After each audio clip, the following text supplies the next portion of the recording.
Bienvenidos todas y todos a este nuevo capítulo de Inventario, el podcast de Chiapas Paralelo. Justo estamos en un capítulo más de este podcast que lo hacemos con mucho cariño en este medio de comunicación con el cobijo de un gran equipo con el que conformamos. Mi nombre es Andrés Domínguez, soy reportero de este portal informativo y el día de hoy vamos a tocar diferentes temas ambientales, porque sí, el día de hoy toca un tema ambiental. Justo recordarles que Inventario sale de esta iniciativa por hablar sobre temas coyunturales, históricos, sociales y medioambientales, y tenemos diversos capítulos justo en YouTube, lo pueden buscar, es www.youtube.com/ Chiapas Paralelo TV, y ahí pueden encontrar pues los videos completos de estas grabaciones, pero también lo pueden escuchar si usted de repente quiere hacer alguna otra cosa y solamente escucharlo, pues lo puede encontrar en Spotify, en Apple Podcast, en Google Podcast, en Facebook Podcast y en cualquiera de esas plataformas, y ahí nos puede encontrar y escucharnos sobre los temas que hemos hablado sobre Chiapas.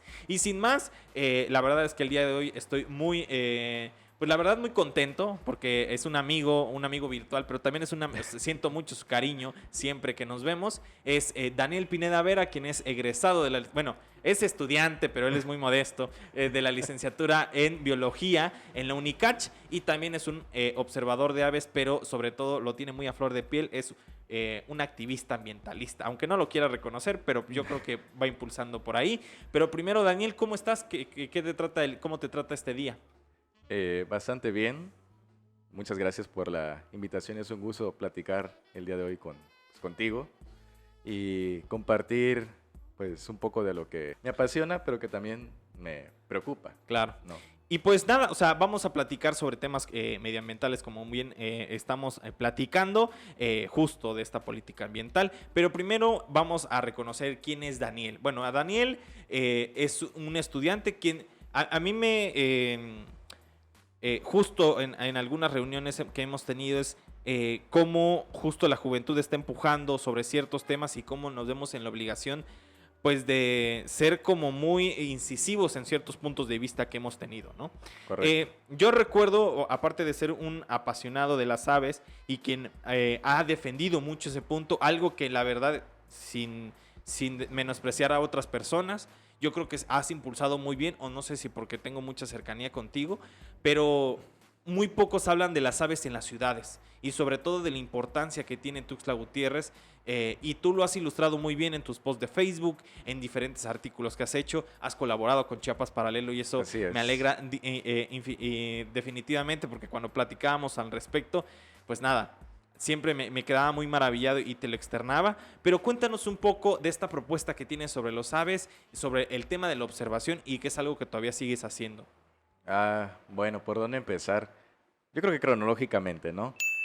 Mira, desde muy pequeño siempre supe que tenía interés por la naturaleza.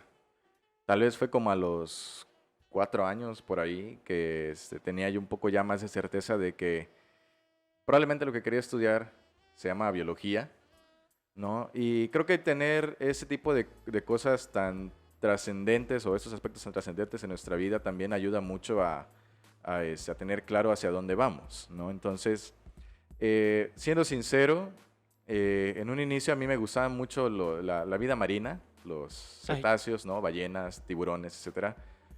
Luego mi papá me llenó la cabeza con historias de Parque Jurásico, porque todavía, pues yo nací en el 97, entonces todavía tenía un poco de esta dinomanía de los 90s, generada por Parque Jurásico. Vi las películas, quedé fascinado. Por un rato quise ser paleontólogo. Y después, pues como no, pues a uno como niño, espera tener un contacto directo, ¿no? Con aquello que le apasiona, ¿no? Pues con los dinosaurios como que está difícil, ¿no? Al menos en ese entonces así lo veía yo. Nada más lo único con la cacerolita de mar. Chance. Y así eso la conocí muchos años después. Pero bueno, la cosa está en que, pues, tenemos la idea errónea de que lo más parecido a los dinosaurios que tenemos hoy en día son los reptiles. O sea, reptiles en un sentido popular, de que las iguanas, los cocodrilos, las tortugas, ¿no? Las culebras. O sea, todavía hay mucha gente que ve un iguana y dice, ay, mira, parece un dinosaurio, ¿no? Mira, ahí va Godzilla. Y entonces, por mucho tiempo tuve una gran afinidad y un gran gusto por los anfibios y reptiles del estado de Chiapas. Te estoy hablando de que por ahí del 2010 comencé a tener este interés y a practicar el salir de campo. Claro, no creas que me iba yo a la Cebala no, o sea, aprovechaba salidas familiares y cosas por el estilo, salidas de trabajo de mis padres. eh, pues que, bueno, mi papá es arquitecto, mi mamá es maestra de inglés, no había como mucho vínculo con cuestiones de naturaleza, pero siempre hubo esa apertura, ¿no? Esa disposición de apoyar mi vocación. Entonces, muy a pesar de los miedos, ¿no? Porque, ay, no es que, ¿cómo vas a ir allá que tantas Te va a culebras y picar que la la culebra, araña y claro. todo eso, ¿no? ¿Y dónde te vas a quedar, no? Pero fueron muy comprensivos, ¿no? Entonces, em, empiezo yo a salir de campo, a fotografiar anfibios y reptiles del estado de Chiapas. Em, durante algún tiempo, durante la preparatoria, estuve de voluntario en el zoológico Miguel Álvarez del Toro. Estuve ahí 2 años. Y también colaboré en su momento con el actual CECIBACH, anteriormente conocido como Parque Educativo San José, allá en San Cristóbal. Bueno, es Sinacantán, en realidad, no San Cristóbal. Y bueno, ya entrando a la universidad, yo mantenía ese interés por anfibios y reptiles, ¿no? Sin embargo, sucede que el Parque Joyumayo, que recordarán... Perdón, cuál es tu anfibio favorito? ¿Cuál es tu reptil favorito? Uy, odio que me pregunten cuál es mi cosa favorita, porque en realidad, cuando te pones a ver la gran diversidad de formas vivientes, dices, no, es que no puedo elegir uno. Pero a ver, así del estado de Chiapas que tú dijeras, no manches, que un Híjole. anfibio, bueno. Mira, tal vez porque es lo que tengo más reciente, y es que en enero de 2021 hicimos una salida de campo con unos amigos a San Cristóbal, y encontramos una especie de salamandra, que es como una especie de lagartija, pero no es una lagartija, es de hecho es una anfibio, está más emparentada con las ranas y los sapos. Su piel es lisa, húmeda y demás, ¿no? Muy regordeta, además. Y es de color negro, Sí. pero negro petróleo, ¿no? ¿No estuviste con Víctor cuando lo subió? Exacto, con Víctor Bueno, Moreno, exacto. que Víctor Moreno Avendaño, a quien también Saludo. tendremos aquí muy pronto, claro. Entonces, sí, fue con Víctor esa salida. Eh, y entonces era una salamandra de color negro con manchas rojas. Impresionante animal. Que creo que el nombre común o niño, algo así, una cosa que le decían, o sea, no, cara de niño, no sé cómo le decían. Niño es el nombre que le dan a este animal, o salamanqués en algunos lugares, ¿no? Esa tal vez podría ser una de las especies más hermosas que hay en el estado de Chiapas, además de ser, para el estándar de las salamandras, algo gigantesco. En el caso de las salamandras de Chiapas, si no me recuerdo, ese individuo medía entre 18 y 20 centímetros, Sí. era algo bastante grande. Digo, muy robusto ese animal, ¿no? Y bueno, retomando la plática, entonces, Sí. entonces en el 2015 se remodela el Parque Joyumayo, se reinaugura y todo, ¿no? Y entonces a mí me quedaba muy cerca el parque y yo con ese interés de documentar anfibios y reptiles del estado de Tuxtla Gutiérrez, empiezo a visitar el parque, porque pues me queda cerca, ¿no? De la universidad y demás. Y una de esas salidas, en la cual no llevé cámara por cuestiones de seguridad, me topo con que en el lago, este lago que seguramente todos conocen, donde luego rentan lanchitas, ahí anda la gente, ¿no? Ah, sí, claro. En ese lago había un cormorán. Repito, yo estaba interesado en anfibios y reptiles, pero siempre he tenido esa noción o ese interés por conocer de manera general mi entorno. Entonces, cuando iba a campo, obviamente no centraba mi atención solamente en culebras y ranas, sino que también intentaba conocer un poco más allá de, ¿no? Observar el paisaje y conocer otros organismos. Entonces, ya anteriormente había visto cormoranes en otros sitios. El cormorán también se le conoce como pato buzo o pato cerdo, pero nada que ver con los patos, no está emparentado para nada con los patos. Y usualmente los cormoranes habitan en cuerpos de agua muy grandes, en represas, en lagos, en lagunas costeras, en grandes ríos. Y casi siempre, aunque no tienen una cohesión social, están en grupo. Y usualmente mezclados, digamos, con garzas, con pelícanos, con gaviotas, con aves acuáticas, ¿no? Y lo raro aquí era que había un cormorán solitario en el Parque Joyumayo. Ya era bastante raro, ¿no? Que estuviera solo, pero aún más raro que estuviera dentro de la ciudad, al menos para mí, en mi experiencia hasta ese momento. Vuelvo al día siguiente, tomo fotografías, descubro otras aves que también me llama mucho la atención que estuvieran en el parque. Y como tú ya sabes, tomo la foto, la subo a Facebook y pues con un brevísimo texto, ¿no? Contexto, o sea, claro, el contexto buenísimo que Así siempre es. sabes hacer. Con un poco de anécdota y un poco de información del animal, ¿no? Y por azares del destino, esa fotografía llega a manos del ingeniero Alejandro Mendoza, que en ese entonces era secretario de Medio Ambiente de Tuxtla Gutiérrez. Y ya él me dice, oye, es que tenemos interés en que hayan estudios sobre la flora y fauna del parque. Y me hace la propuesta de que, bueno, pudiera trabajar con las aves de Huayumayo. Y yo le fui sincero y le dije, mire, no es mi área, yo no trabajo con aves, conozco los métodos, eso sí, pero no tengo experiencia en ello. Claro. Sin embargo, es un reto que me interesa y quisiera tomarlo. Y ya, adelante, ¿no? Y lo tomo como un proyecto personal, ¿no? Que hasta la fecha continúa. Y entonces ese cormorán fue Detonó. Sí, el que detonó, el que cambió mi vida, el que hasta la fecha me ha abierto un montón de puertas, ¿no? Entonces, ya llevamos, ¿qué? Y ahora hablo en plural porque ya no estoy solo, ahora hay un equipo. Conformamos un grupo de observación de aves en el Parque Joyumayo. Y entonces llevamos ya 5 años y cachito monitoreando las aves del parque, estudiando las aves del Parque Joyumayo. Y es un trabajo que en el último año se ha expandido a otros sitios a lo largo del río Sabinal, ¿no? Entonces, en primera, obviamente que conocer a estos espacios desde una perspectiva diferente a la del usuario común, te permite conocer, observar y apreciar con mayor detalle, desde otra perspectiva, a la ciudad, no solamente al parque, sino a la ciudad entera. Y para mí hay un cambio porque, seas biólogo o no, creo que todos tenemos en la mente de que cuando vas a disfrutar, estudiar o apreciar la naturaleza, lo primero que viene a ti es, bueno, voy a ir a perderme a la selva lacandona, Sí. o a la Sierra Madre de Chiapas, al Triunfo, ¿no? A Huacantacaná.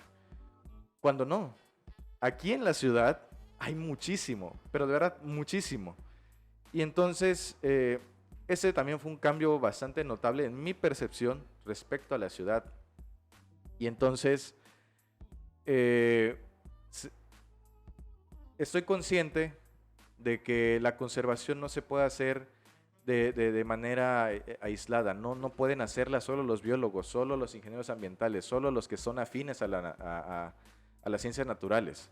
Todos tenemos que ser parte de ellas. Todos estamos inmersos en este territorio, en este planeta, y todos causamos un impacto todos los días con todas nuestras acciones, y todos somos responsables por lo que le pasa a este planeta y a quienes lo habitan. Entonces,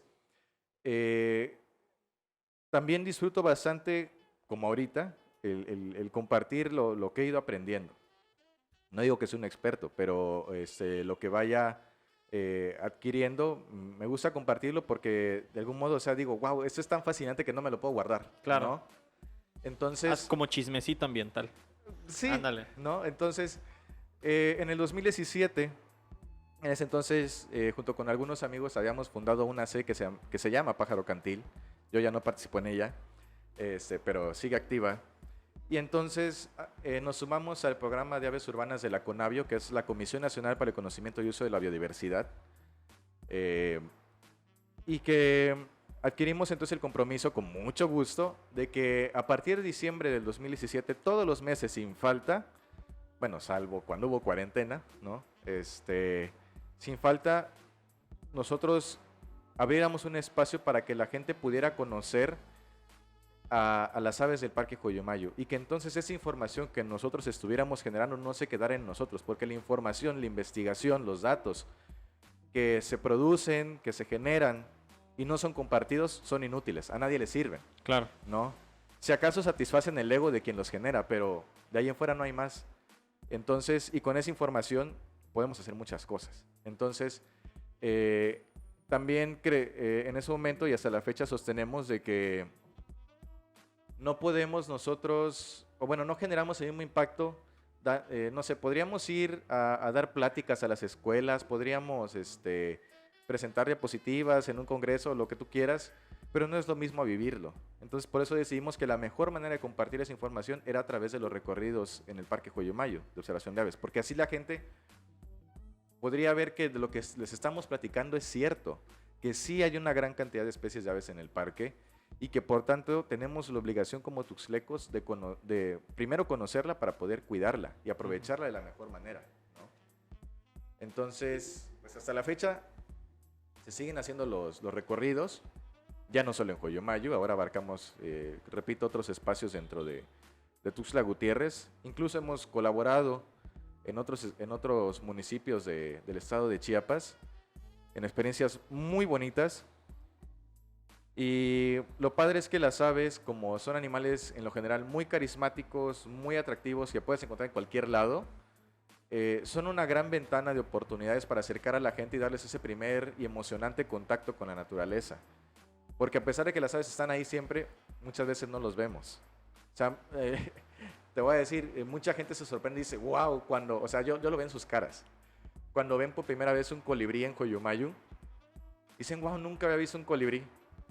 Y porque no sé, tenemos una idea de que los colibríes, bueno, no es que sea erróneo, pero que los colibríes son algo, wow, toda una hazaña verlos, ¿no? Cuando en realidad son animales súper comunes en Tuxtla, simplemente que nuestro estilo de vida y nuestra educación y nuestra percepción no nos permiten visualizarlos en nuestra vida cotidiana.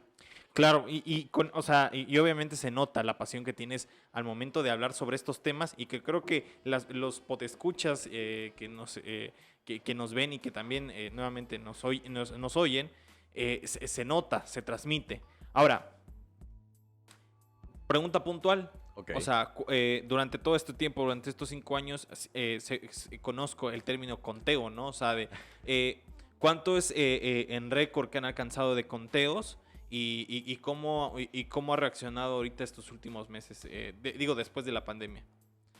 Fíjate, Porque pasó algo muy curioso en el Triunfo, justo que estábamos hablando del Triunfo, ¿no? De que sacaron una información de que se duplicó la aparición de quetzales ahí en el Triunfo, justo por la ausencia humana, ¿no? Y que durante toda esta pandemia, durante todo 2021, ya ves que de por sí son pocas las personas que van al Triunfo, o sea, no es un acceso, o sea, no es tan sí, fácil llegar. No es como ahí el Cañón de Sumidero. No, ajá, exacto. Entonces es muy complicado entrar al Triunfo, inclusive para los propios biólogos, ¿no? Claro. Y estaban haciendo un registro de lo que hicieron en el 2021 y justo tenemos esa nota de cómo se duplicaron la aparición de quetzales ante la ausencia humana. Entonces cuéntanos un poco cómo fue esta dinámica en el Parque Joyomayo.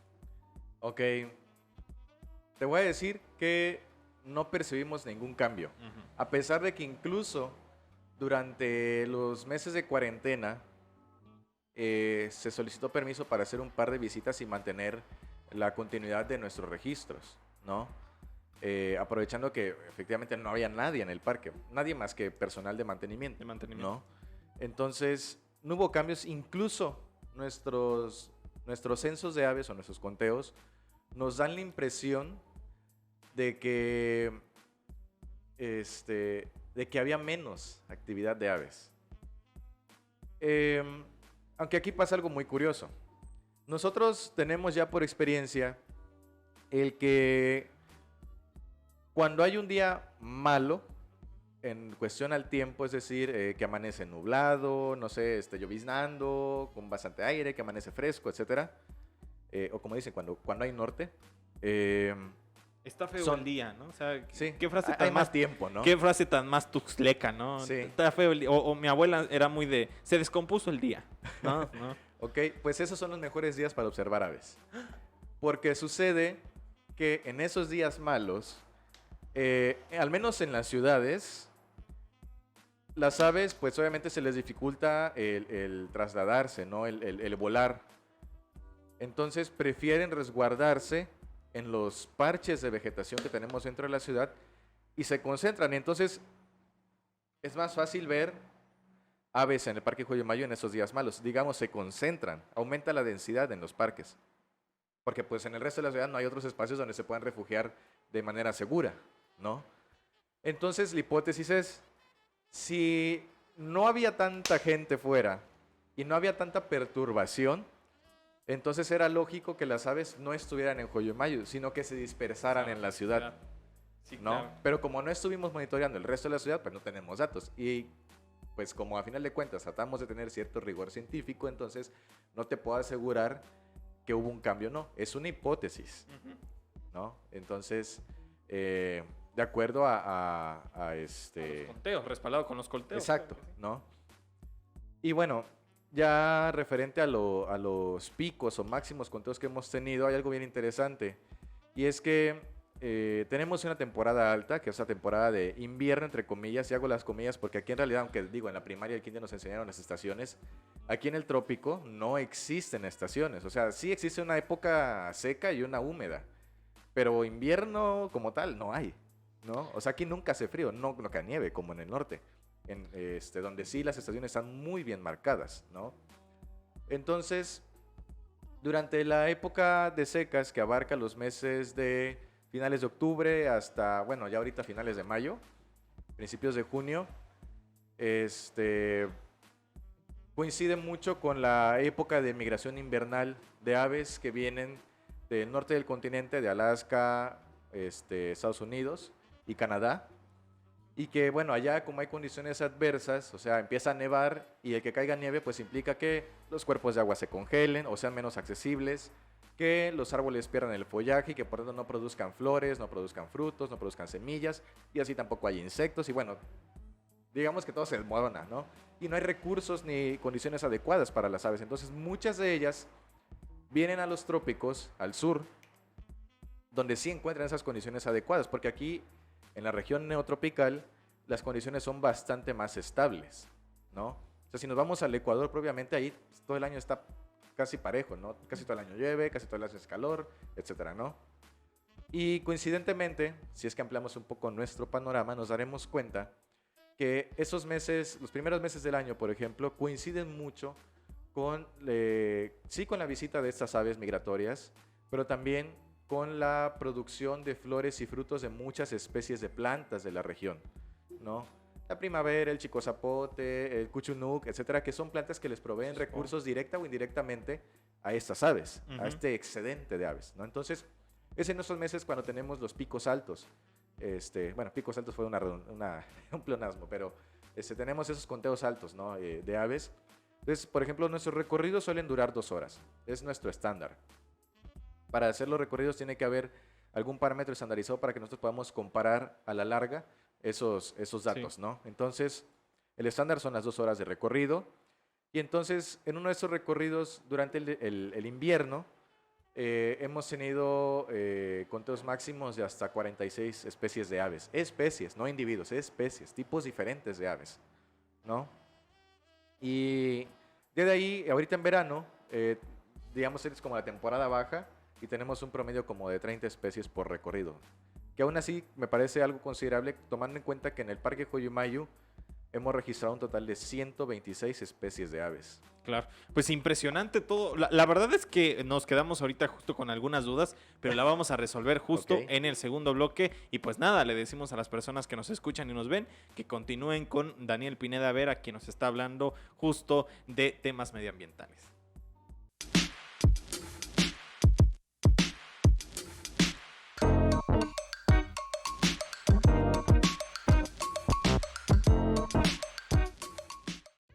Y regresamos con este segundo bloque de este capitulazo que estamos hablando con Daniel Pineda Vera, quien nos está hablando justo de de esta iniciativa que ha hecho, justo con el tema de el conteo de aves, pero en el corte nos mencionaba que había un dato importantísimo que era brindar y contextualizar este conteo de datos. Cuéntanos, Daniel, un poco más sobre este tema. Bien, hace unos momentos comentaba de que en el Parque Joyomayu, a lo largo de estos años de trabajo ahí, hemos registrado un total de 126 especies de aves. Para poder dimensionar esta cifra, porque a veces no, como que nos cuesta, ¿no? El visualizar qué representan esas 126 especies en un espacio, primero hay que puntualizar que Joyomayu es un parque urbano. Parque urbano que tiene una extensión de aproximadamente unas 15 hectáreas. Más pequeño que su vecino Cañahueca, ¿no? Es un parque, Cañahueca, ¿cuántas hectáreas tiene? creo que tiene aproximadamente el doble, El doble. ¿no? Ok. A ojo de buen cubero, ¿no? Sí. Entonces, em, Y como buen parque urbano, pues se encuentra inmerso dentro de Tuxtla Gutiérrez. Eso implica que la ciudad misma funciona como una especie de barrera para muchas especies que no toleran la perturbación o la degradación que generan las ciudades, ¿no? Hay muchas especies que tenemos en el Cañón del Sumidero o en el Cerro Matumaxá que nunca vamos a encontrar en Joyumayo porque dependen de áreas de vegetación bien conservadas o más o menos bien conservadas, ¿no? Ahora bien, también Joyumayo tiene características especiales que lo hacen único frente a parques como Cañahueca o el Parque del Oriente o el Fundamat o incluso el Jardín Botánico. Porque Joyumayo tiene, a diferencia de Parque del Oriente y Parque Cañahueca, su composición florística, es decir, las plantas que hay en él, son en su mayoría plantas propias de la región, plantas nativas, ¿no? Eh, Caso contrario a Cañahueco, Parque del Oriente, donde la flora es mayormente introducida, exótica y además invasora. O sea, que no son de nuestra región y que generan un grave daño ecológico. Estoy hablando de especies como el mango, la benjamina, el flamboyán, la palma africana, la jacaranda, etcétera, ¿no? Entonces, Joyumayo, que sí cuenta con árboles de jinicuil, de jaboncillo, de chico zapote, zapote negro, varias anonas, guash, nanchis, guanacaste, etcétera. Son plantas que sí son de nuestra región y que además pues han tenido una relación muy estrecha con con la fauna desde hace millones de años y por tanto benefician e interactúan directamente con esa fauna. Caso contrario con especies invasoras o introducidas, ¿no? Como las que comentaba hace rato, y eso genera un plus para el parque, ¿no? Lo hace más atractivo para, en este caso, para las aves, ¿no? Además, Joyumayo cuenta con 2 ojos de agua, hace esto que el parque tenga o cuente siempre, durante todo el año, con este recurso, ¿no? Con agua disponible para esos animales, agua limpia además, que bueno, luego se vierte en el río Sabinal, ¿no? Y ahí cambia un poco la cosa. Y porque bueno, hasta donde tengo entendido, sí en Cañahueca hay como un arroyito, perdón, en Parque del Oriente y en Cañahueca recuerdo que habían arroyos, pero pues, ya tiene años que no los veo. Ujú. Entonces, igual, la ausencia de ese recurso se también elimina a muchas especies de aves que dependen del agua, ¿no? Directamente. Y bueno, y además la vocación de los parques. Joyumayo siempre ha sido un parque bastante familiar, bastante tranquilo, donde vas a hacer picnic, donde vas a tomarte fotos de generación. O sea, no Fotos vas a de 15 años, de fotos de 15 años, bodas. ¿no? Etcétera. Y no vas a encontrar el bullicio, el frenesí que va a haber los fines de semana, bueno, ni siquiera los fines de semana, todos los días, en Cañahueca o el Parque del Oriente, ¿no? Donde hay bocinas, hay gente gritando, hay porras, etcétera, que ya, o sea, reconozco que son parte de Del nuestro medio ambiente. comportamiento, Ajá. ¿no? De nuestra alegría, de nuestro Júbilo. forma de expresión, exacto, de nuestro júbilo, pero también son elementos que perturban a la fauna, ¿no? Y en ese sentido no estamos siendo empáticos con ella. Entonces, obviamente, la fauna va a preferir un parque mucho más tranquilo como lo es Joyumayo. Eh, Ahora bien, eso es lo que hace especial a Joyumayo, pero además, en el mundo hoy en día se conocen poco más de 10.000 especies de aves. En México, algo así como 1.120 especies de aves. Y en Chiapas, alrededor de 700. Entonces, solo Joyumayo cuenta con el 18% de todas las especies de aves del estado de Chiapas y el 10% de todas las especies de aves de México, lo cual no me parece poco. Al contrario, como decía hace unos momentos, eh, el conocer esa cifra, el conocer qué es lo que habita en ese parque, entonces hace que como tuxtlecos tengamos la responsabilidad, el compromiso de conocer a esta biodiversidad y poder conservarla, actuar, tomar decisiones correctas para beneficiarla. Porque si la fauna está bien, si la fauna nativa está bien, si la flora nativa está bien, entonces nosotros también estaremos bien. Ellos son los indicadores de cómo está nuestro ambiente. Claro. Y si están desapareciendo o están siendo sustituidos por especies que no son de la región, que son indicadoras de perturbación, como las palomas, como los perros y gatos callejeros y ferales, como las cotorras argentinas, como muchas plantas invasoras que tenemos y que adoramos, esas son malas señales, ¿no? Claro, o sea, la verdad es que siempre me he puesto a pensar, eh, o sea, ¿por qué hay una necesaria división entre Cañahueca y Joyumayo, no? O sea, o sea, siempre me pongo a pensar cómo lo habrán, o sea, cómo lo habrán ideado, ¿no? O sea, de que, O sea, Cañahueca es totalmente, como tú dices, para los deportistas Ajá. y Joyumayo se ha vuelto como un espacio muy familiar. Pero, en fin, o sea, de Joyumayo podemos hablar de muchas cosas, pero justo lo que nos atañe y que también tiene que ver con Joyumayo Claro es que sí. hablar sobre el río Sabinal. ¡Ah! Que tiemble Troya Mi justo en tema esto. favorito. Tu tema favorito, claro que sí. Bueno, eh, cuando decidí invitar a Daniel, que obviamente iba a estar en este podcast porque es una persona muy valiosa, yo recuerdo justo una crítica que nos da ejemplo de cómo ve el mundo y cómo de forma muy bien pensada y desarrollada y justificada, pues Daniel interpreta los fenómenos en el río Sabinal. Yo me recuerdo que justo subieron un video que se hizo muy viral sobre el tema, más viral, digamos viral, digo, para el pueblo, lo del pueblo, ¿no? Entonces, o sea, se hizo viral un video donde justo alguien decía, no, fíjense que el río Sabinal está tan limpio que ya hay peces, ya viven peces. Esa frase. Y habían como unos, no sé si eran, creo, tilapias o eran pez diablo, no sé qué era, y tú nos dirás muy bien. Y yo me acuerdo que, pues, se hizo viral y todo el mundo lo compartía y como que, ay, mira, el río Sabinal ya tiene un nuevo rostro, ¿no?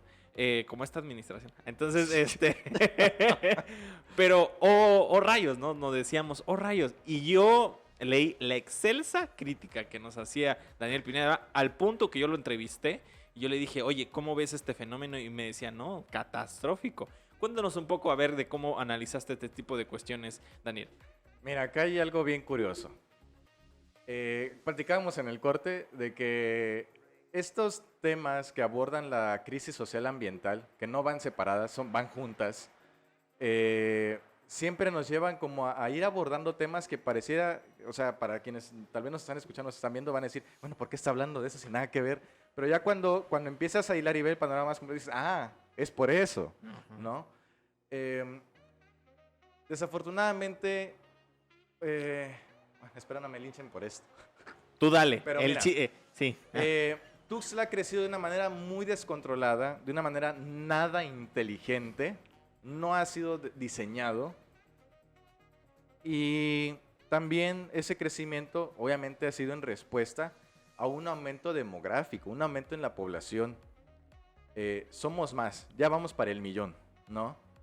Y hemos crecido tanto que ya las fronteras, si es que así se le puede llamar, o las distancias entre los municipios cercanos como Chiapa de Corzo o Berriozábal cada vez están difuminando más y más, ¿no? ¿Por qué tocó ese tema? Porque dentro de tantas personas que vemos en Tuxtla Gutiérrez, también hay un número muy importante de personas que no son tuxtlecos. Y no quiero que se malentienda, pero es que es difícil tener conocimiento, aprecio, empatía, sensibilidad por un espacio con el cual no te sientes identificado. Claro, no hay una apropiación. Exacto. Entonces, muchos ahora tuxtlecos desconocen de la historia, de los personajes, de los elementos, de la arquitectura, de los espacios icónicos o que forman parte de la identidad de Tuxtla Gutiérrez, ¿no? A mí, por ejemplo, digo, no es mi tema, pero me parece un tanto preocupante que muchos no sepan, muchos de mi generación sobre todo, no sepan que, por ejemplo, Tuxtla no siempre fue la capital del estado de Chiapas. Hasta hace como 100 años fue San Cristóbal. Y hasta hubo una guerra por ello, ¿no? Entre los hijos de Tuxtla y los de San Cristóbal. Me parece preocupante entonces que no conozcamos el contexto histórico, cultural y ambiental de Tuxtla Gutiérrez. En los últimos años ha habido un sentimiento de desprecio, de repudio, de miedo hacia el río Sabinal. ¿Por qué? Porque muchos han tomado decisiones terribles para el río, descargando las aguas residuales en él, tomando la pésima idea y ridícula de encementarlo con la lógica tan burda de que, bueno, si dejamos limpio el cauce, pues más rápido pasa el agua y así no nos inundamos. Y creo que los vecinos que viven en ese tramo que se han cementado, no me dejarán mentir, el problema nunca se solucionó. Hasta la fecha vivimos con el miedo de que se inunde el río, de que se desborde, ¿no? Y que se inunde esta porción del centro de la ciudad.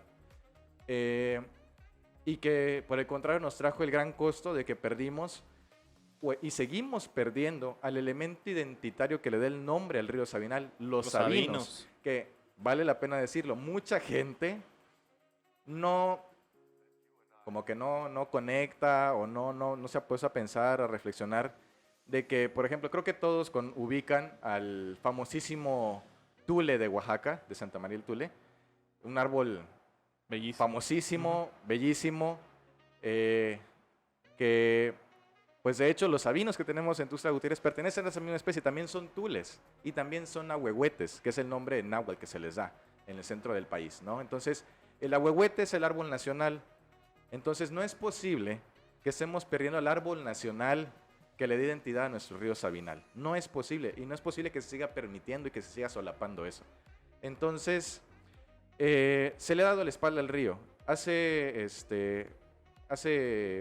un par de meses, bueno, en marzo, que estuvimos haciendo las caminatas por el río Sabinal, invitamos al arquitecto José Lini y él nos hizo una observación bien interesante cuando hacíamos el recorrido por el río.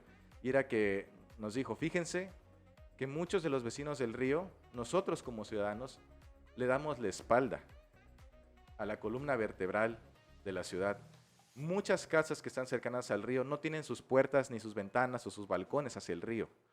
Eso demuestra un claro desprecio hacia ese espacio que vio nacer nuestra ciudad, que para muchos todavía es fuente de recuerdos, de memorias muy agradables. Claro. O sea, no hay momento en el que yo toque el tema del río Sabinal con una persona de 40 años en adelante que no me diga, es que yo me fui a bañar. Sí. O que cuando ven este mural que se hizo hace poco en el Rincón del Arte, me digan, es que yo así lo vi, es que así era el río, ¿no? Hay una cuestión de sentimientos ambivalentes respecto al río Sabinal. Bueno, entonces, hemos ignorado por mucho tiempo al río, hemos ignorado por mucho tiempo a ese contexto biológico ecológico de Tuxtla Gutiérrez. Pensamos que las ciudades son espacios de humanos para humanos y que no hay nada más importante en el planeta que nosotros. Y ese es el grave error que hemos cometido generación tras generación tras generación. Creernos la máxima figura en este planeta, en este espacio. Creernos que somos los amos y los que podemos hacer y deshacer a nuestro antojo, porque a final de cuentas lo que hay allá afuera no es vida, son recursos naturales. O sea, tan peligroso es en el concepto llamarle recurso a algo que está vivo. O sea, no puedes, ¿cómo te digo? No son cosas que tú puedas manejar a tu antojo sin que hayan consecuencias. Claro. ¿No? Sí, o sea, yo te abono ahí en el tema, por ejemplo, de esta discusión académica que se tuvieron sobre el tema de desastres naturales o desastres sociales. Ajá. ¿No? De que ese es un muy buen ejemplo, porque por muchos años la academia hablaba sobre desastres naturales como Correcto. ciclones, los sismos, volcanes, o sea, y sobre todo el tema de los huracanes, que creo que es el tema más visto y lo que está tocando mucho ahorita el tema de los huracanes.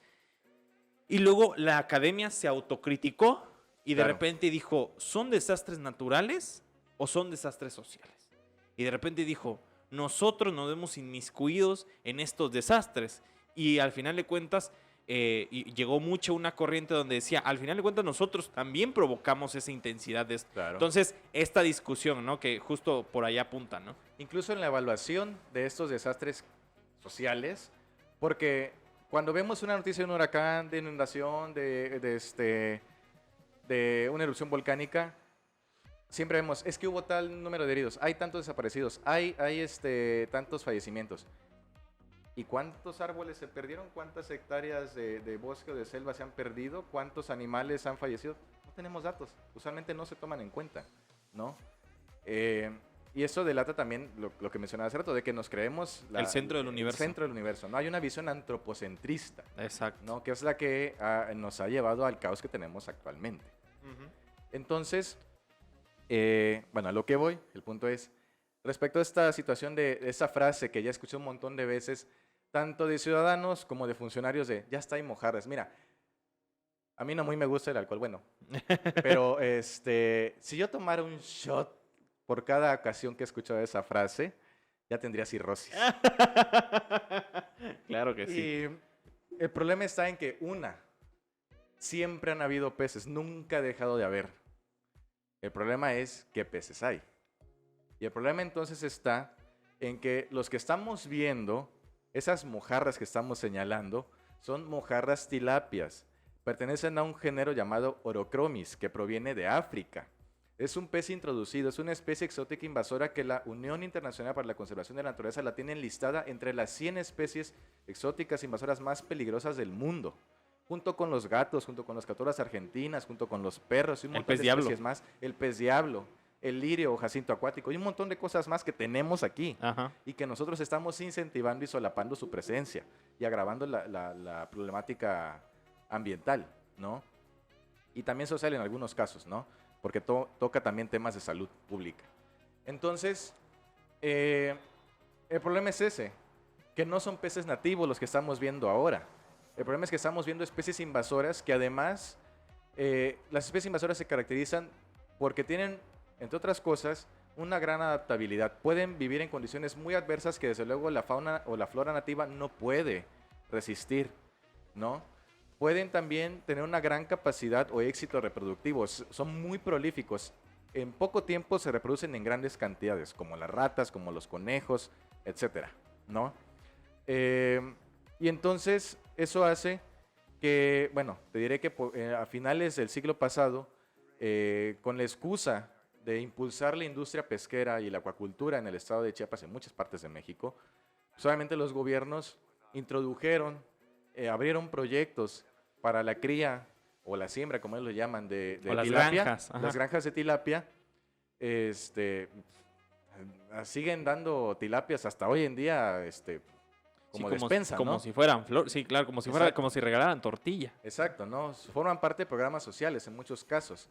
Incluso he visto casos de gente sobre todo de funcionarios, ¿no? Que, no recuerdo si fue en Tampico, algo así, la nota del año pasado, de un funcionario que decía, es que estamos hoy celebrando el Día de los Humedales y para conservar humedales vamos a liberar tilapias en nuestra laguna de no sé qué. Y yo, no, ¿cómo es posible? ¿No? Entonces, tenemos, según un estudio que creo que salió en el 2016, sobre peces del estado de Chiapas, peces continentales, tenemos algo así como 313 especies. ¿Por qué de esas 303 especies no se eligió al menos una para estudiarla y que fuera la que se cultivara en el estado de Chiapas y no afectáramos a nuestros ríos? Teniendo peces con tan buena calidad, o sea, con tan buena carne en Chiapas, ¿no? A mí en lo particular la carne tilapia me parece una cosa horrible, demasiado masuda e insípida. Claro, ¿no? que sí. La situación es entonces que la tilapia se introduce a Chiapas y obviamente aquí no hacemos un manejo adecuado de las cosas, eso lo sabemos muy bien.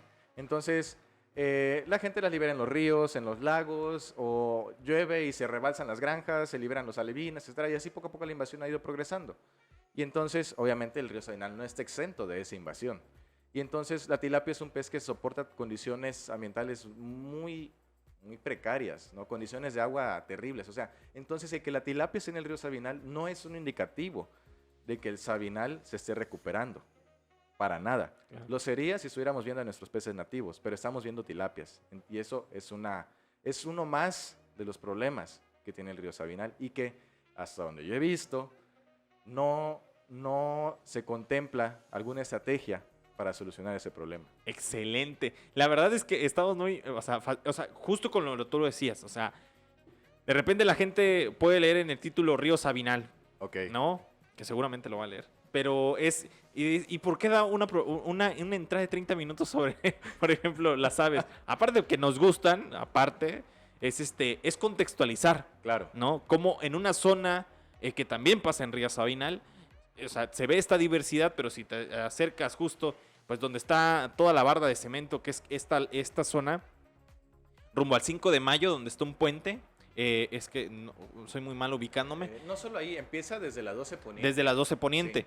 pero justo en esa zona donde yo creo que es la más encementada que he visto. Sí, gracias a Juan Que, Sabinas. ajá, que es nada más un caudalito así que tiene Ujú. y que todo alrededor está con cemento. Pero justo eso hablaremos en en el tercer bloque ya de este episodio de Inventario con Daniel Pineda Vera.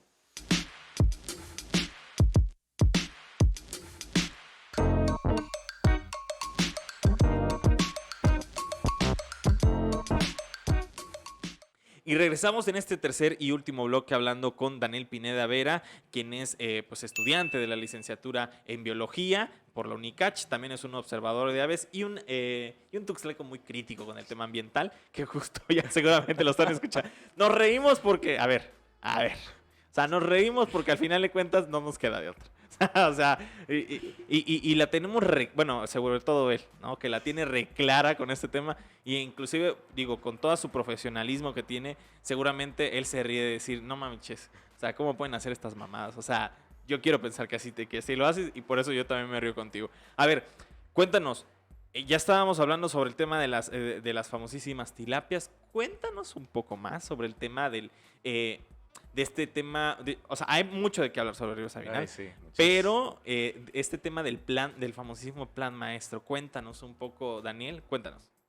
Mira, si tú entras a Google y buscas Plan Maestro Río Sabinal, espero que siga ahí disponible un documento que fue publicado, ni siquiera tiene fecha, fue publicado por la Secretaría de Obras Públicas del Estado, nuestra querida Secretaría de Obras Públicas del Estado, y de Protección Civil también del Estado. No hay más instituciones, solo esas dos.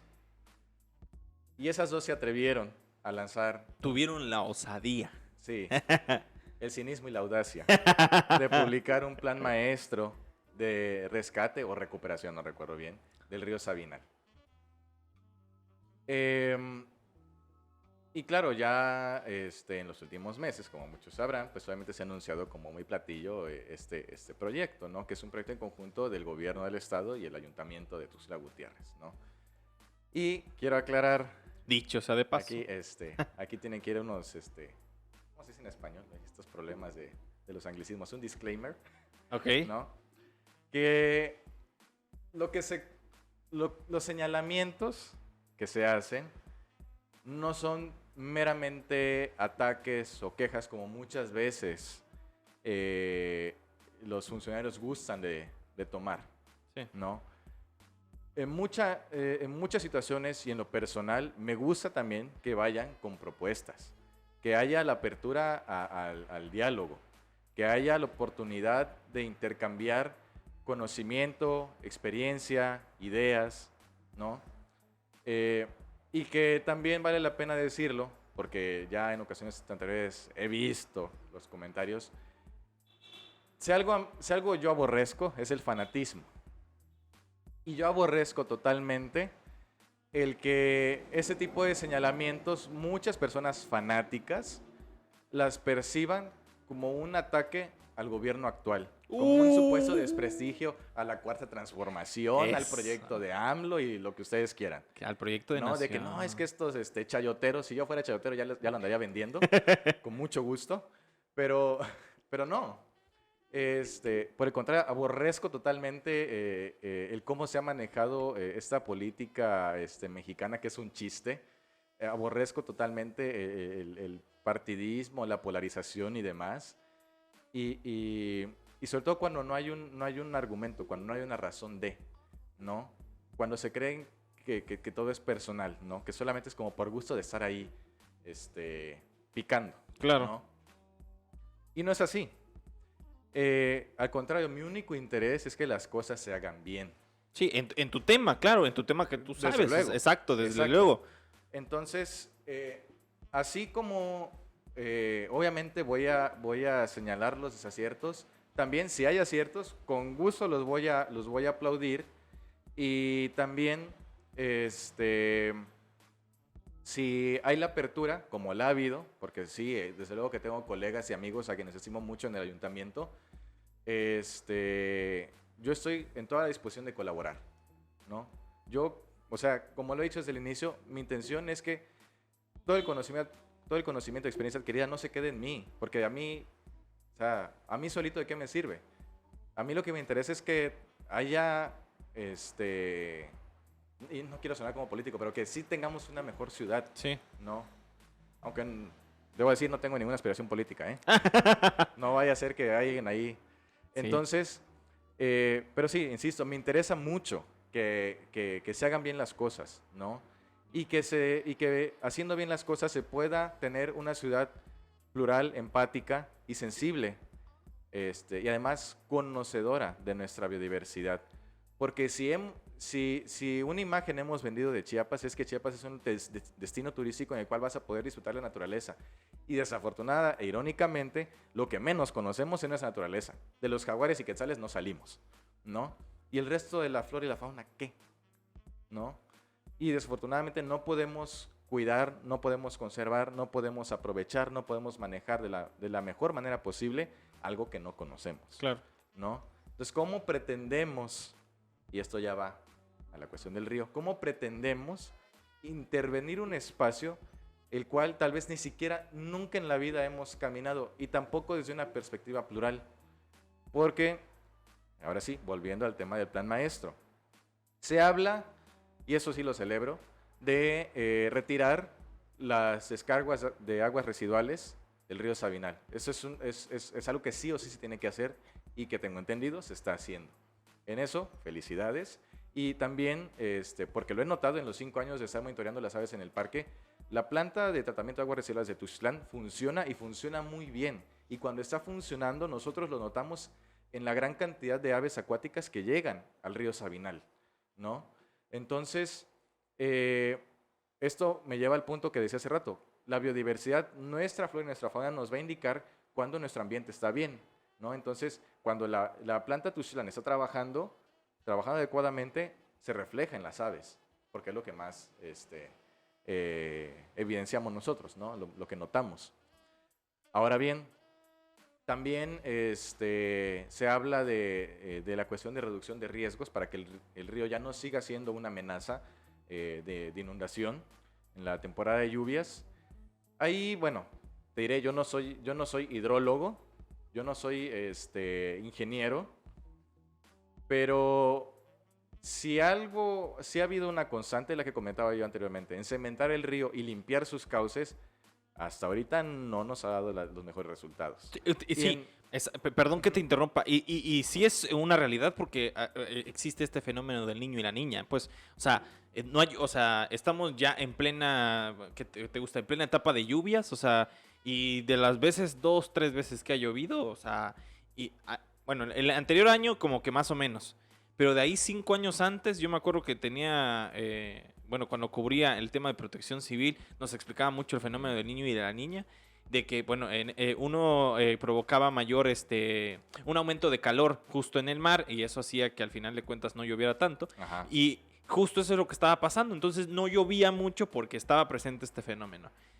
Sí. Y durante estos 5 o 6 años, tal vez 7, pues no hemos visto que se desborde en río, porque al final de cuentas, pues no ha llovido como yo recuerdo ese Tuxtla cuando de repente llovía. Yo siempre he vivido por el lado norte y caía un rayo y agárrate, catracho, porque se venía la de Noé, ¿no? Sí. Entonces no ha habido una lluvia así intensa como en los últimos años, ¿no? Claro, sí, y es que, bueno, recordarás que en el 2018-19 estábamos bajo la influencia del fenómeno del Niño, que es el que genera sequías, bueno, espacios de tiempo muy secos, y hubieron muchísimos incendios, o sea, fue histórico eso, ¿no? Comparables o equiparables a los del 98, Sí, ¿no? ahí en el Ocote. Bueno, en casi todo Chiapas, ¿no? Y ya en el 2019-2020 hicimos la transición al fenómeno de la Niña. Estuvo lloviendo un poco más, y etcétera, ¿no? Entonces, pero bueno, también con el cambio climático, que es una realidad, Dicho sea de paso. pues igual las cosas se vuelven un poco más impredecibles. Y cabe aclarar, no quiero ahondar mucho en temas de cambio climático, pero el cambio climático y el calentamiento global son cosas muy diferentes. Pero no implica, o sea, sí está haciendo más calor, pero no implica que la temperatura va a ir elevando y elevando y elevando. No, o sea, va a ser más extremo, va a llover más, o sea, lo que antes llovía en un mes puede llover en un día. Se van a registrar temperaturas altas más allá de lo usual y frías más bajo de lo usual también, ¿no? O sea, se está, Polarizando, se podría decir. sí, de algún modo, se está polarizando bastante el clima, ¿no? Entonces, bueno, volviendo al tema del río. Eh, entonces, entre otras cosas, pues lo que se hizo hace estos últimos meses de desasolvar y quitar sedimentos del río, tal vez de manera estratégica en algunos sitios pudiera realizarse, pero en muchas ciudades se ha optado por recuperar el cauce del río con todo y sus márgenes originales, porque, seamos un poquito lógicos, el cemento, el concreto, es un material impermeable, no permite que el agua se filtre hacia el subsuelo.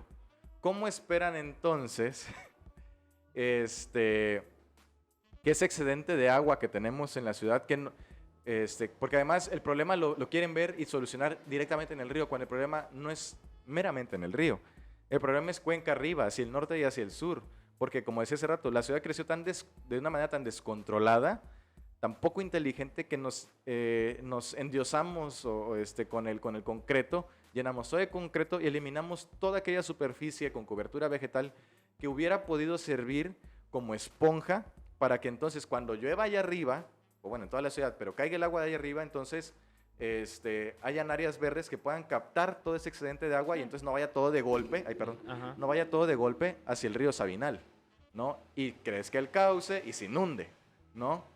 Pero no se quieren aventar el paquete grande, porque en ese plan maestro solo quieren actuar sobre el río. Cuando la solución real, digo, tal vez se dice muy sencillo, pero entiendo que es muy complejo y que implica una cantidad de recursos enorme y que seguro también va a generar muchísima molestia entre las personas que no van a querer comprenderlo. Pero el trabajo tiene que hacerse de manera integral a nivel de subcuenca, Claro. ¿no? Entonces, el problema no es- el problema puntual de las inundaciones no se va a solucionar solamente en el río, o sea, propiamente en el río. Tiene que trabajarse en el resto de la ciudad, ¿no? Porque si no va a seguir pasando lo de cada lluvia, de que como la 24 de junio, y todas esas colonias que están ahí cerca de la Procu, como están llenas de cemento y de piedra, entonces llueve, baja el agua con un montón de sedimentos, se inunda ahí De la Procu. la Procu, hay congestionamiento vial y bueno, un montón de cosas más. Y al día siguiente tiene que llegar el municipio, limpiar, quitar todo el sedimento, etcétera. Bueno, y eso es lana, Lana. es esfuerzo, es tiempo que se está perdiendo. Cuando podría trabajarse y tengo entendido que se está trabajando Sí. en la 24 de junio y colonias aledañas. Bueno, Ajá, yo aprovecho justo, digo, para contextualizar Ajá. y de ahí pasar de alguna forma a un tema que también nos aqueja y que se une justo con lo de Joyumayo, es el papel de la sociedad civil, ¿no? Ujú. Que es algo que tú estabas hablando y el tema partidista, el tema crítico, ¿no? De que, pues lo vemos con Joselín, y que a quien ya tuvimos aquí hablando muy bien sobre el tema de los puentes y que nos ha dado mucha luz con el tema de cómo ver en general este tema y otros en el que nos pudimos escuchar justo en un podcast hablando sobre el tema de la violencia vial, que eso fue, Ajá. entonces desde ahí partimos. Y es que el tema de la sociedad civil y de lo que nosotros y nosotras hacemos también es, al final de cuentas, poner ese diferentes voces. Porque al final de cuentas, la sociedad civil tiene que marcar también una pauta, ¿no? Claro. Y que tiene, como tú bien dices, trabajar al lado de estas instituciones donde si nosotros de alguna forma siguiéramos estos proyectos, sin la voz de la sociedad civil, pues al final de cuentas solamente serían imposiciones. Y de Claro. ahí es lo que tú mencionabas, o sea, tu voz crítica y la gente bueno, ahorita la vamos a mencionar, pero la gente que quiere buscar una voz muy crítica en el tema ambiental, yo le recomiendo el Facebook de Daniel Pineda Vera, que a veces echa unos muy buenos madrazos, como mencionábamos, porque es justo ver y decir, bueno, el tema de la sociedad civil aquí está, porque justo de repente nos pasa de que los gobiernos dicen, no, pues no hay sociedad civil interesada en el tema del medio ambiente, o por ejemplo, como tú dices, ¿no? Todas las sociedades ambientalistas están en San Cristóbal pensando salvar la selva lacandona o salvando el Triunfo, que también vale mucho la pena, pero justo en este tipo de cuestiones de las ciudades, pues se nos olvida, ¿no? Y en ese tema justo voy y te pregunto un tema bien cañón, que es, ¿Qué pasaría de Joyumayo? Que esa es una de las notas más leídas, dicho sea de paso, de paralelo este año, que bueno. ¿Qué pasaría con el Joyumayo si se construye el famosísimo puente vehicular? Eh, Sas, plas, juas. Mira.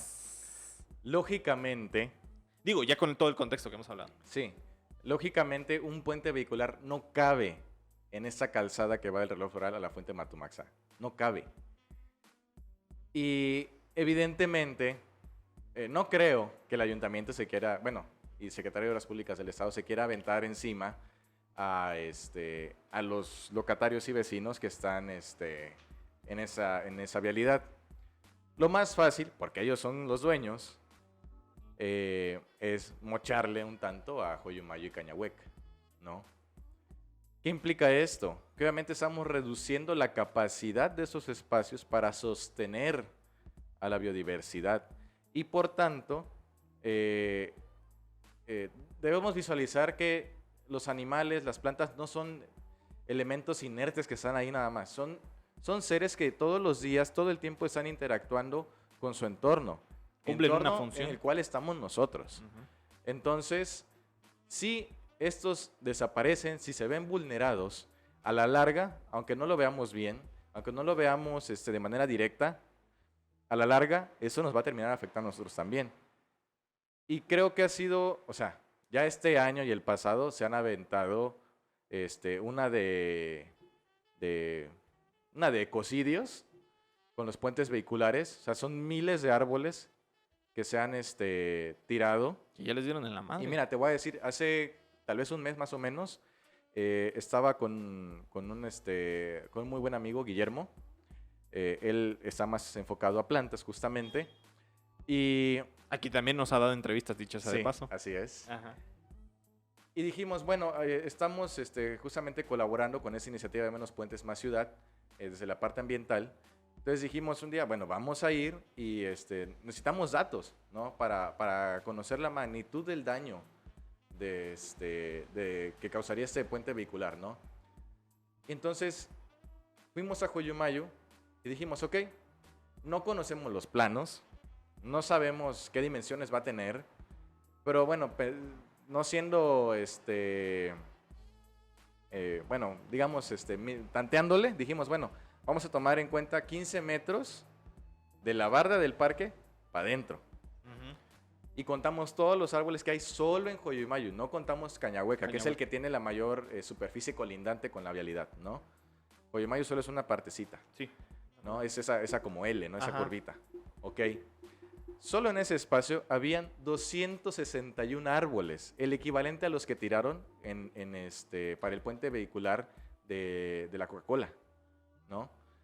Entonces, imagínate, bueno, 261 árboles de 43 especies aproximadamente. Imagínate la pérdida que estamos teniendo. Y eso que nos falta contar los de Cañahuec, que van a ser muchísimos más, ¿no? Entonces, es preocupante. Y el problema aquí es que son proyectos que ya sabemos que se trabajan como siempre, porque así ha sido toda la vida, no es de esta administración, es de todas, que se trata de hacerlo lo más opaco, lo más hermético posible, de manera que la gente no se entere, para que no hayan críticas, para que no hayan señalamientos, para que no hayan obstáculos, ¿no? Porque obviamente aquí hay decisiones, hay conveniencias, hay intereses y hay opiniones o consultas a expertos a conveniencia. Claro. ¿No?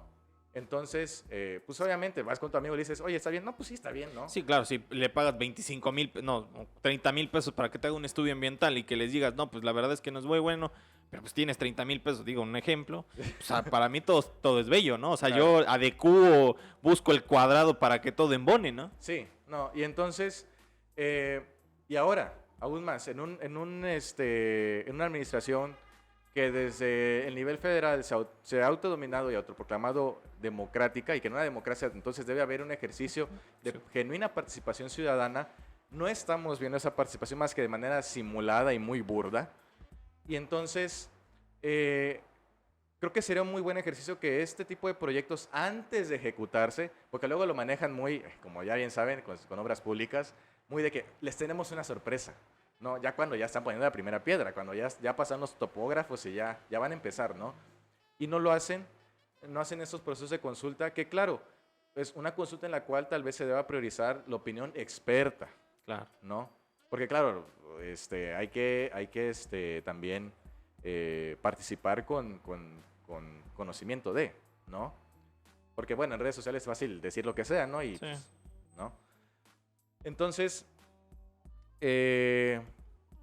no se toman en cuenta esas opiniones y por eso luego hay ese tipo de descontentos, de señalamientos y de críticas. Sí, de ¿no? reacciones. Porque quienes le saben que están metiendo la pata, ¿no? Y no hay esa oportunidad, muchas veces se les toma como disidentes, como la oposición, Claro. como el enemigo, ¿no? Cuando en realidad... Como personas que no quieren el progreso. Exacto, ¿no? Cuando en realidad, como decía yo hace rato, lo que buscamos es simplemente que haya una mejor ciudad. A final de cuentas, en temas ambientales, me pregunto, ¿cuál es mi ganancia? Pues mi única ganancia es seguir disfrutando, de tener el privilegio de volver a salir, a caminar a Joyumayo, el río Sabinal, y seguir viendo las aves que tanto disfruto, y ojalá ver más, ¿no? Es mi única ganancia, ¿no? Claro. No hay nada más, ¿no? Lo único que se busca es eso, que haya una mejor ciudad. Y pues bueno, la verdad es que, o sea, como le decía a Daniel, pues, o sea, se nos fue una hora como agua. O sea, y la verdad es que nosotros planteamos un horizonte para ver sobre diferentes temas, pero no mira, alcanzó. y no alcanzó. Pero la verdad es que le damos un aplauso también a Daniel porque vino el día de hoy y yo la verdad Gracias. es que es una persona a quien he entrevistado varias veces y es una persona a quien la verdad le estimo mucho porque... Gracias, igualmente. Porque justo a veces nosotros y nosotras, como esta voz emergente o como esta nueva generación que ya está mucho más preocupada por el medio ambiente y que de repente necesariamente tiene que ser crítica y no necesariamente llegar a esos 60, 70 años de experiencia medioambiental y de repente ser una cátedra para señalar algo, sino simplemente decir, yo como ciudadano, como estudiante, yo pienso esto y la verdad es que la voz tan válida como la de cualquiera, pues, o sea, eso es como muy importante. Y también la verdad es que quisiéramos, la verdad es que yo ya lo mencioné, pero no sé si tuvieran alguna red social para contactarte contigo, para avisos, para que tú los invites, Denuncias. para denuncias, para reclamos, no, ojalá que no, pero bueno. No, incluso, mira, lo más común y lo que yo también disfruto bastante es que, o sea, luego me pregunten, oye, es que apareció este animal en mi casa, quiero saber qué es, ¿no? O caminé por tal lugar y vi esta planta y me llamó la atención, quiero saber qué es, ¿no? Y con mucho gusto. Yo te he preguntado, ¿no? de hecho. Sí. Sí, ¿no? Entonces, porque, insisto, no vamos a cambiar nada si no conocemos el espacio en el que estamos viviendo, ¿no? Al menos no lo vamos a cambiar para bien. A la larga la misma naturaleza nos va a hacer ver nuestros errores. Claro. El problema es que muchas veces cuando ya estamos sufriendo las consecuencias, la situación es irreversible. Claro. Entonces, ¿alguna red social, algo, un contacto? Sí, bueno, en Facebook y en Instagram como @el.neotrópico, que es mi proyecto personal. Y ahí estoy a las órdenes. Ok. Con Pues, mucho gusto. pues muchísimas gracias. También le agradezco a Gustavo Coutinho, quien nos realizó el día de hoy este podcast. También a Alejandra Manujano, perdón. Alejandra Manujano, que nos ayudó en la asistencia técnica. Y pues nada, les habla Andrés Domínguez, quien soy reportero de este portal informativo. Pues a mí me pueden encontrar como Andrés Reportero en Twitter y en Instagram, que es ahí por donde regularmente estoy. Y pues nada, esperamos que también les haya gustado este capítulo del podcast y espero que nos sigan escuchando y viendo pues el siguiente capítulo.